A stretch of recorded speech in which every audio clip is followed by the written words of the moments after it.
আসসালামু আলাইকুম প্রিয় কৃষি বান্ধব ভাই ও বোনেরা, আসছিলাম একটা মাঠ ভিজিটে, সবজির মাঠ। এখানে এসে দেখি খুব সুন্দর, দেখেন অনেক আকর্ষণীয় স্কিন, সুঠাম দেহের অধিকারী বলতে হবে, কারণ অনেক বিশাল বড় একটি কুমড় এখানে বসে আছে।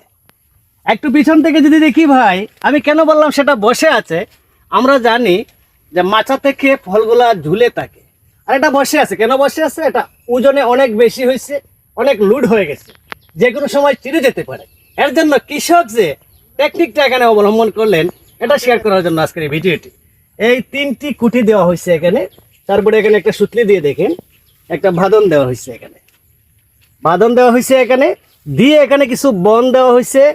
এরপরে দেখেন তাকে সুন্দর করে এখানে বসার একটা ব্যবস্থা করে দেওয়া হয়েছে। মাশাআল্লাহ, ফলটি দেখে অনেক অনেক আনন্দ পেয়েছি প্রিয় ভাইয়ের। আপনারা কমেন্ট বক্সে লিখবেন যে এই কুমড়টা দেখে আপনাদের কেমন লেগেছে। ভালো থাকবেন, আল্লাহ।